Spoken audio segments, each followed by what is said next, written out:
Hello everyone. તો તમે લોકો વિચારતા હશો કે આ હું ડાકુ બનીને ક્યાં જાઉં છું। તો હું જાઉં છું સલૂનમાં હેર સ્પા અને હેર કટિંગ કરાવવા માટે। થોડા ટાઈમે આપણે હેર સ્પા કરાવવું જોઈએ। તો અમે આવી ગયા છીએ ફિમેલ સલૂનમાં હેર સ્પા કરાવવા માટે। તો ગમે એ ટ્રીટમેન્ટ ચાલુ થાય એ પહેલાં હેર વોશ કરવાના હોય। તો અત્યારે મારું હેર વોશ ચાલે છે અને હેર વોશ થઈ જાય પછી આગળની ટ્રીટમેન્ટ ચાલુ થશે। તો હું તો સૂઈ ગઈ શાંતિથી ને મારું હેર વોશ ચાલતું હતું, મને તો મજા આવતી હતી।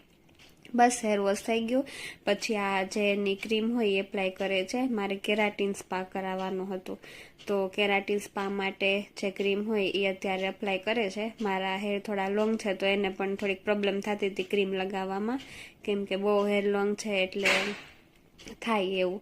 પછી હેર ક્રીમ જ્યારે એપ્લાય થઈ ગઈ પછી આ મને હેડ મસાજ આપે છે। આ મસાજમાં તો ખરેખર એવું થાય સંસારમાંથી આ મુક્તિ ન મળી ગઈ હોય એવું। ખરેખર મુક્તિ નથી મળી ગઈ, આ તો જસ્ટ કહું છું કે આપણને મજા આવે। આ હેડ મસાજના લીધે જ એમ થાય કે આપણે થોડા ટાઈમે છે ને હેર સ્પા કરાવવું જોઈએ।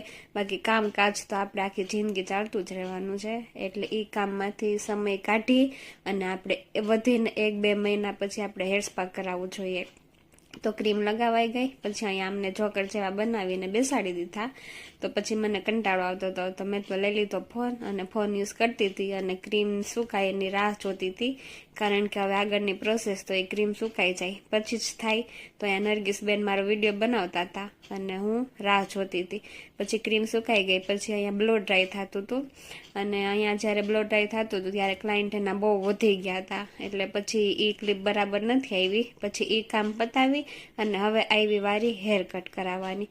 તો જ્યારે મેં હેર કટ કરાવવાનું કીધું ને તો એ સલૂનવાળા ભાઈએ મને કીધું કે તમારા હેર બહુ લોંગ છે, સરસ છે, તો તમારે હેર કટ ન કરાવવા જોઈએ એવું સજેશન આપ્યું મને। તો અહીંયા હું એની હારે વાત કરતી હતી કે મારે કરાવવા છે, હું મન બનાવીને આવી છું। તો એ કે ના કે હું તમને ખાલી આગળથી ફ્લિક્સ કટ કરી દઉં છું પણ તમારે હેર કટ ન કરાવવા જોઈએ, કારણ કે એનાથી પછી ગ્રોથ છે ને ઓછો થઈ જશે। તો મેં કીધું સારું ચાલો હવે તમે એવું કહો છો તો નથી કરાવવા, બાકી મારે તો હેર કટ જ કરાવવા હતા।